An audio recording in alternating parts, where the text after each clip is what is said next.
if your gun is leaking from this spot right here or right in front of the brass nut, we're going to show you how to change the donut washers inside if that's the problem. So first what we can do is we can just try to tighten this brass nut. So while we call it a brass nut, I do want to show that on some guns it may appear silver like this, and here's what it actually looks like inside this. So on the needle, which goes back and forth as you pull the trigger like this, there is the brass nut. Inside there are these 4 donut washers, which are, here's what they look like brand new, but they are set onto the needle, and then it's pushed through into a compartment or a chamber. And the job of this is that you want all the solution to come up out of the cup and out the front of the gun. You don't want any of it to drip back. So these essentially seal off the backside so that liquid doesn't pass through and come dribbling out your gun. But the reason you're watching this video is because it is dribbling out. So over time, these gaskets will wear. You can see how they'll start to fray, kind of like this one right here. The way it works is they're held in this chamber and they get compressed. And so I'm going to show this here. If I hold this to pretend that that's the end of the chamber, the tighter you make the brass nut, you can see there how it compresses those gaskets and it stops leaking. So the first thing to try to do to troubleshoot this is to simply tighten the brass nut by turning it clockwise to tighten, just a 1/4 turn or a 1/2 turn at a time. So you take an adjustable wrench or a small pair of pliers and adjust it so that it's the right size. And then you'll tighten that just a little bit and see if that stops the leak, okay? And most times that will stop the leak, but at a certain point where either your gaskets have completely dried up or they've worn out, it's usually over several years. But you can just tighten it and then see if that fixes the leak. If it doesn't, then it's time to replace these donut washers with brand new ones, which we sell. They're very cheap, so easy to change on your own. I'm going to show the process for how to change it. First, we need to remove the needle itself. So step 1 is, we'll start with the front. We'll remove this ring. We'll remove the air deflector plate. Now inside, this is the nozzle, and the needle sticks through that hole in the front, and when you pull the trigger, you actually can see the needle. You can see the needle go in and out of that hole. Take a wrench. It should not be on there very tight. You shouldn't have to apply much force. So I'm just putting a tiny bit. Now I'm going to unscrew the nozzle the rest of the way. It's easiest to unscrew if I pull the trigger while I'm doing it, because it pulls the needle back away from the nozzle so they're not touching. Now I have the exposed needle. You can see here, as I pull the trigger, the needle gets pulled back. Now we've cleared out the front side. Make sure you don't hit the tip of the needle against anything, especially your own skin. Don't pierce yourself. The needle is strengthened, hardened marine grade steel, so it's very, very, very strong. It's hard to bend, except at the tip, because the tip is so small. So that's why we want to be careful there. Now that we've removed the front, we're going to remove the back. We unscrew the fluid control knob here. You might have to unscrew it, say 13 times or so, turning it counterclockwise. And this is spring loaded. There is a spring inside so that when I pull the trigger and I release, the spring is what's going to push it back. When we pull this off, we'll see that spring inside here. It sits between the needle. There's the spring. Now we want to get the needle out, and the only way the needle comes out is out the back. That's why we had to remove it this way. So you simply pull the trigger. Now we will remove the needle. So just push the trigger back so that you can get a grip on the back, and you can just pull it with your fingers, or if you need to, you can grab a pair of pliers and pull it. But as long as that's loose, you should be able to just pull it right out. I've taken the needle out. Next, we'll remove the trigger because that's going to make it the only way to access the 4 donut washers that are inside there.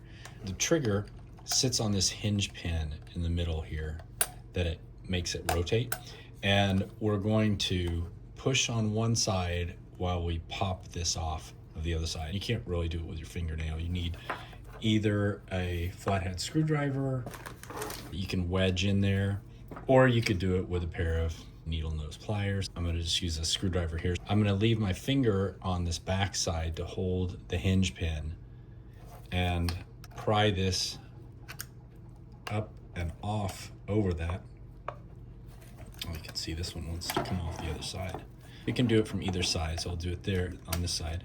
I've just pried it off, and then rather than pry off the other side and pop it off, I'm just going to hold this one out of the way, and I'm gonna give the hinge pin a little push.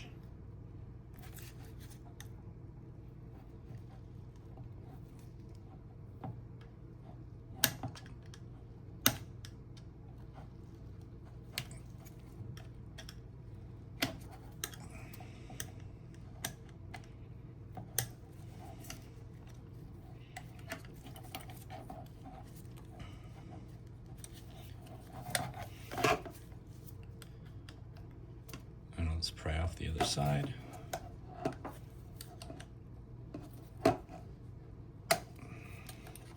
And now the trigger releases, and here's my hinge pin. So don't lose that either. The final thing is to remove the brass nut, which if it's already loose, you can just loosen it the rest of the way by hand. Otherwise, use your small wrench and turn it counterclockwise in this direction to loosen. And now that we've done that, if you look inside, either straight down the barrel there, right here, you should see the first of the 4 donut washers there. Okay, and now getting those out, you can use either a stiff paper clip, you can use something like a small Allen wrench like this, or here when we rebuild these, we use a bent needle. That's what a bent needle looks like. Hopefully yours does not look like that, and I do not recommend you use your good needle that you just took out of your gun because you risk bending the tip, and you do not want to do that. But basically you're just going to reach in there and you're going to pull these out one at a time, or 2 at a time in this case. And you want to make sure you get 4, all 4. There are always 4 in here. So sometimes it seems like you've gotten 3 and then you don't see any more in there, but trust me, it's there. It might just be crushed and disintegrated a little bit. So you pull them out, there's all 4. So these are fairly new. Someone probably changed this one somewhat recently. These are some old ones on one that I just changed, and you can see they start to look kind of frayed, and that's when the liquid will start leaking. Is over time, just the needle going back and forth inside of these will wear them out. But again, it should take a couple years before that happens. What we're gonna do now is we'll take our new donut washers. Okay, so there they are, nice and brand new. The needle only goes in from the back, and the needle nut can only fit here. It can't pass through back here. So what you need to do is first carefully insert the needle through this back part, hold that in place. Now you're going to take the brass nut and you're going to slide it on like that. And I like to turn it upwards, leaning up, because next I've got to put on the brand new donut washer. So I'll take the first one and I'll put it on that.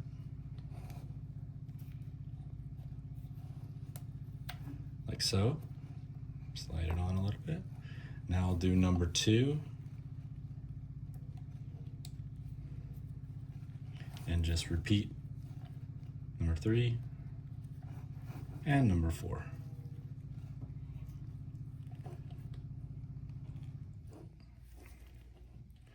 Okay, Now that I've got those on, I'm going to push it on a little bit further. And we're going to push the needle the rest of the way into the opening. So you can see it there. Okay. And I'm just going to push with my thumb. And it should just slide right in. This is a good time to lubricate this. You can either use, if you've got any oil that came with it, or a sewing machine oil, or here we use a 3-in-1 oil. It's available from Lowe's, Home Depot, any hardware store, just something like sewing machine oil. I'm going to just put a little bit on the needle itself, just a nice coverage of it. That way the needle should move nicely in and out on those washers. Now I'm going to push the needle in. I'm going to turn the brass nut a few times until it starts to feel a little friction, just starting to compress those washers. Now that I've done that, I am going to put in my flow control knob with the spring. Don't forget the spring, or else every time you push the trigger, it won't rebound for you. Screw that in about halfway, about 7 turns. Now I want to put the trigger back on. So I'm going to get my hinge pin, and now I get my trigger. We'll slide the hinge pin through, just putting my finger on the other side so it doesn't just fall right out. And I'll put the trigger back on. The trigger has this little notch right here. You have to kind of adjust it. You might have to back the needle up a little bit so it can fit right there in that groove, like that. And now that I've got that, I'm going to put over one side of the hinge pin, just like this. Now I'll do the same thing on the other side, like that. There you go. And if the gap is too wide between the Y or the forks of the trigger, I can always take a pair of needle nose pliers and I can adjust it by bending this down. Just give it a little bend and it should flow really nicely. I can add a couple more drops of oil here, right down the top, and it'll just drip down in there. That way it coats those washers very nicely. By the way, you might want to do that as a preventative maintenance as well. Say once every couple months, is just add a little more oil in there, a couple drops, and do this, and it will condition and moisturize the donut washers that are in there and make sure they stay flexible and soft. Okay, the final step is to put the nozzle back on the front. Make sure your nozzle here has this white gasket underneath it. Okay, it will leak from the front if you don't have that gasket. The best way to do this is, rather than insert it in and then risk tapping the tiny ending of the needle into that tiny hole on the nozzle, I'm going to pull back the needle while I assemble it, while I screw on the nozzle. You also want to make sure that this air deflector plate stays here, that you still have it, and that it's fitting in flush. It should not be sitting up or anything like that, because it will pop off. So if so, just put it back, and it has 4 keyed teeth that it lines up with, as you see there. So now you take this plate and we'll screw that back on.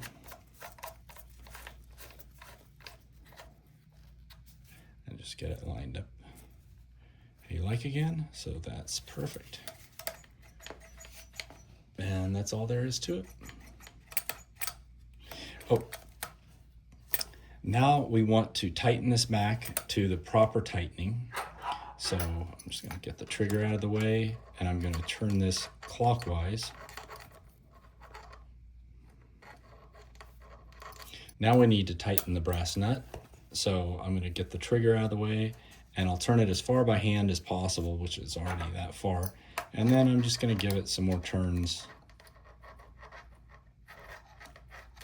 with the wrench, and we're turning it clockwise here.